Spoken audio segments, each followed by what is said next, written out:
اللہ تعالیٰ کی طرف سے جو پسے ہوئے طبقے ہیں ان کے حقوق کی بات شروع ہوگی۔ پہلے نمبر پر یتیموں کو ایڈریس کیا جا رہا ہے۔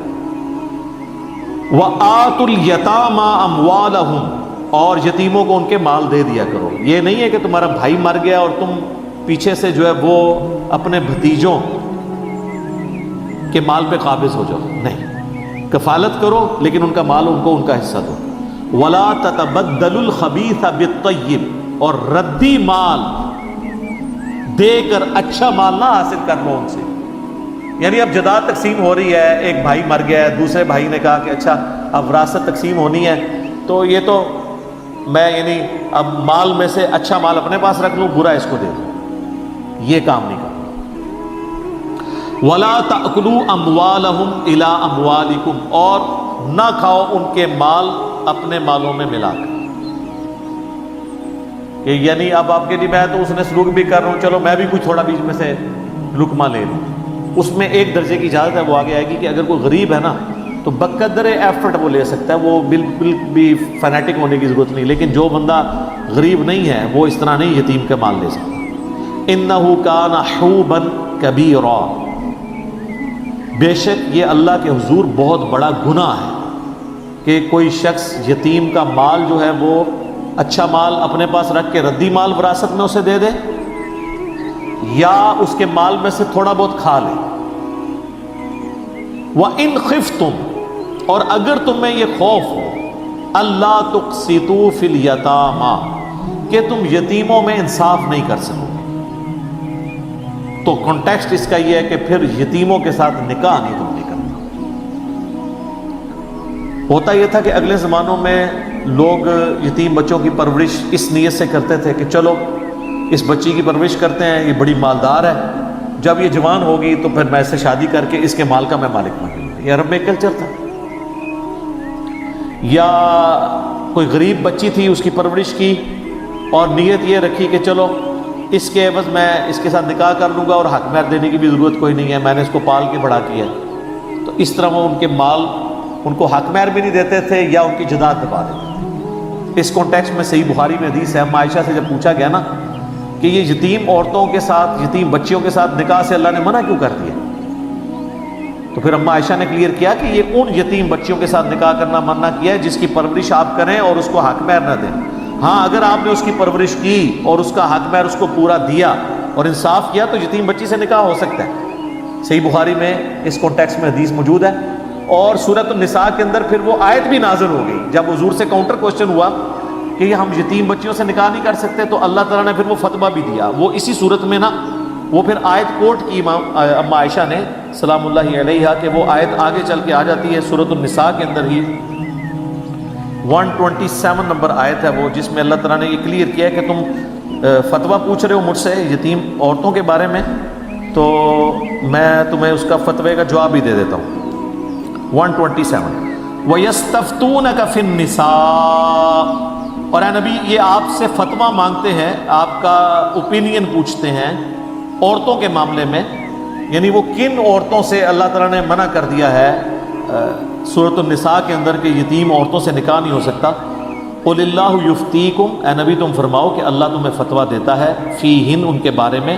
وَمَا يُتْلَى عَلَيْكُمْ فِي الْكِتَابِ فِي يَتَامَى النِّسَاءِ، جو کتاب میں تمہیں بتایا گیا تھا یتیم عورتوں کے بارے میں، اللتی لا تؤتونہن ما کتب لہن، وہ ان عورتوں کے بارے میں ہے جن کو تم حق مہر نہیں دیتے اور ان کے ساتھ یتیم ہونے کی وجہ سے ظلم کر کے ان کو اپنے نکاح کے اندر لے لیتے ہو، ترغبون ان تنکحوہن، اور تم یہ رغبت رکھتے ہو کہ ان سے نکاح کر کے ان کی دولت پہ قبضہ کر لو، تو ایسا نکاح منع ہے۔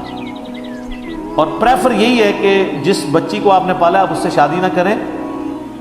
بلکہ اس کے ولی بن کے اس کی شادی کہیں اور کریں تاکہ اس کے ساتھ کہیں ظلم ہو تو آپ اس کے پیچھے کھڑے ہوں۔ آپ مجھے بتائیں یتیم بچی کے ساتھ کوئی شادی کر لے اور پھر اس پہ ظلم کرے، وہ بچی کہاں جائے گی؟ اس کا تو پیچھے ولی کوئی نہیں ہوگا۔ تو اسلام نے اس چیز کو ناپسند کیا ہے کہ کوئی کسی یتیم بچی کی پرورش کرے پھر اس سے خود شادی کر لے اور پھر اس کا استحصال کرنا شروع کر دے۔ ہاں اگر استحصال نہ کرے تو وہ سورۃ النساء کی آیت نمبر 127 میں اجازت مل گئی، استحصال نہیں کرتے تو بہت نیکی کا کام ہے، لیکن بہتر یہ ہے کہ تم خود اس کے ولی بن کے کہیں اور شادی کرو تاکہ اگر کوئی معاملہ کل کو بگڑے تو تم پیچھے اس کے پشت پہ کھڑے ہو اس کی سپورٹ کے لیے۔ تو فرمایا گیا اگر تمہیں خطرہ ہونا انصاف نہیں کر سکتے یتیموں کے معاملے میں تو پھر ان سے تم نے نکاح نہیں کرنا۔ فانکحوا، پس نکاح کرو، ان یتیم عورتوں کو چھوڑ دو، ان کے سوا اور عورتوں سے نکاح کرو، ما طاب لکم، جو تمہیں پسند آئیں، من النساء، عورتوں میں سے، مثنا و ثلاث و رباع، دو دو، تین تین، چار چار۔ یہ عربی میں بولنے کا یعنی ایک محاورتاً یوں بات بولی جاتی ہے۔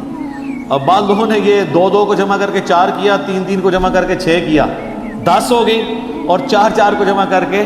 8 کیا، اور کہتے ہیں 18 بھی ہو سکتی ہیں۔ یہ نہیں، یہ عربی لنگوسٹک ہے۔ تو یہ جو ڈبل بولا گیا نا، اس کا مطلب ورنہ تو اللہ نے 18 ڈائریکٹ ہی کہہ دینا تھا، تو اللہ نے ہمارا دو دو کر لو، چلو تین تین کر لو۔ اب اس کا تین تین اگر میں کسی کو یار چلو یار دو دو ہی لے لو تسی، اگر میں کچھ یار کھجوریں بانٹ رہے ہیں ایک ایک اور میں کہوں یار چلو دو دو لے لو، تو اس کا یہ مطلب ہوگا کہ ہر بندے کو چار چار دینی ہے؟ نہیں، مراد یہ ہے کہ چونکہ جمع پہ بات ہو رہی ہے کہ دو دو ساروں کو دیجیے۔ میں کہوں یار چلو تین تین لے لو، تین تین لے کا مطلب یہ کہ چھ چھ لے لو؟ نہیں، سب کو تین تین دے دو۔ تو یہ وہ محاورتاً بات ہو رہی ہے۔ تو یتیم عورتوں کو چھوڑ کے تم کسی بھی عورت سے جو تمہاری محرم نہ ہو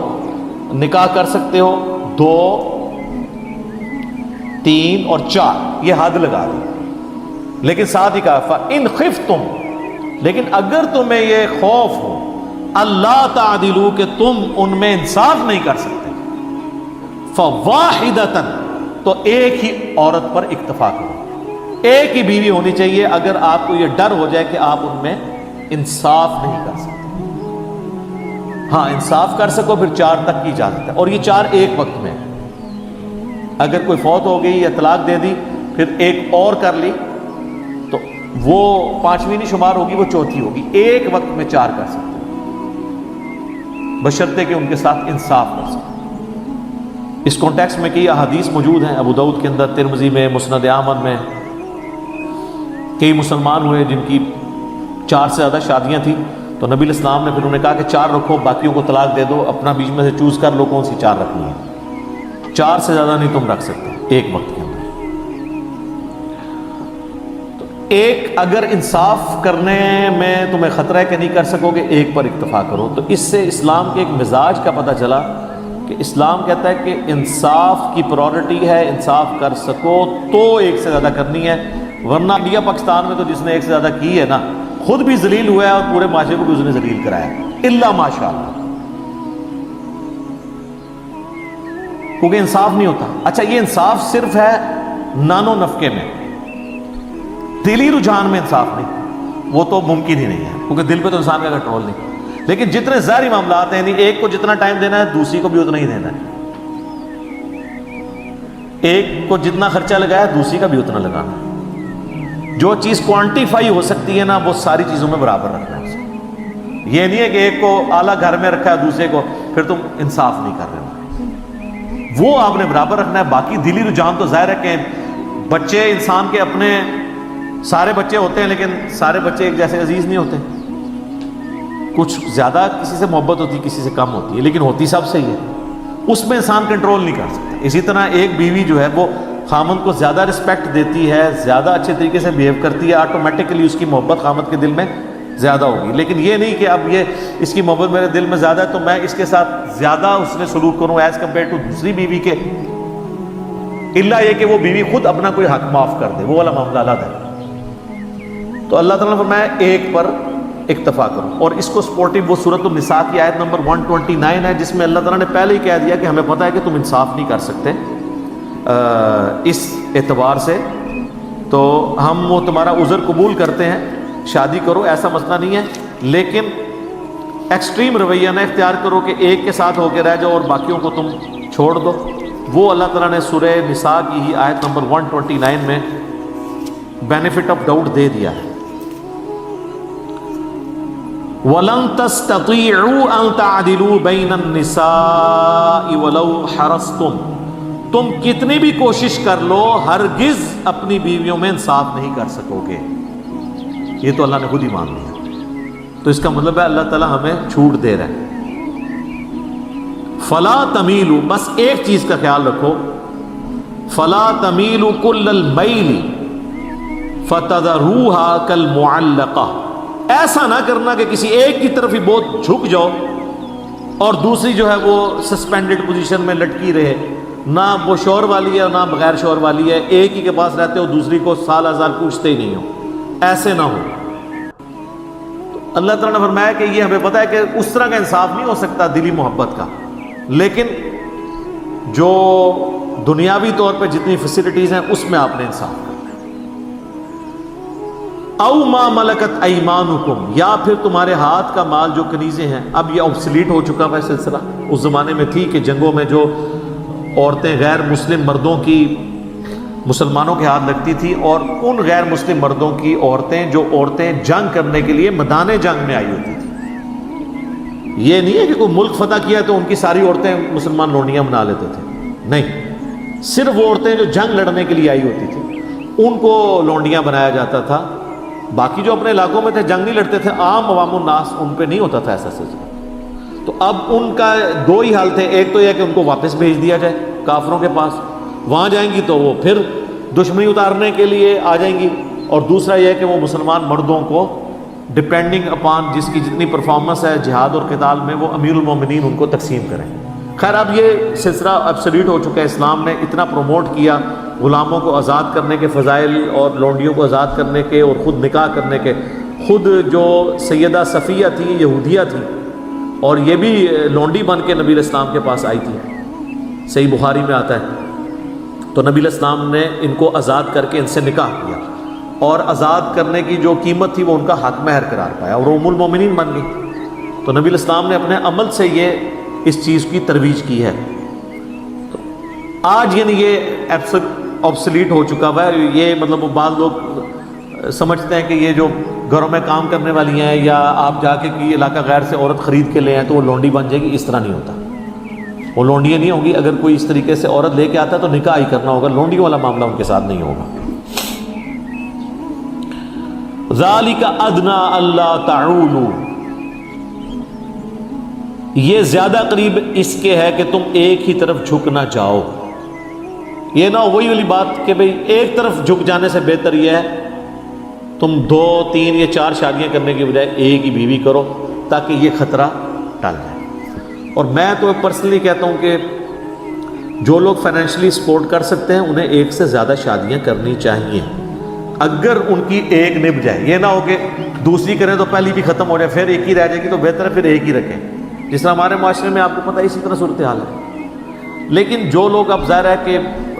کسی بڑی کاز کے لیے کام کرنے والے لوگ ہیں، ان کے لیے تو یہ پاسبل نہیں ہے کہ وہ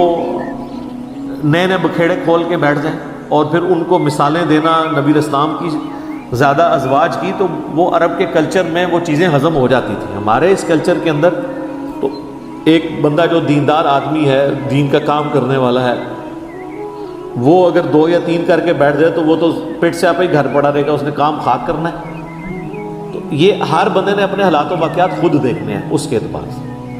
باقی ہم اس ایکسٹریم پہ نہیں ہیں جو یہ سمجھتے ہیں کہ یہ ظلم ہے کہ ایک سے زیادہ بیویاں کی جائیں، تو یہ تو اللہ تعالیٰ نے آنر دیا ہو۔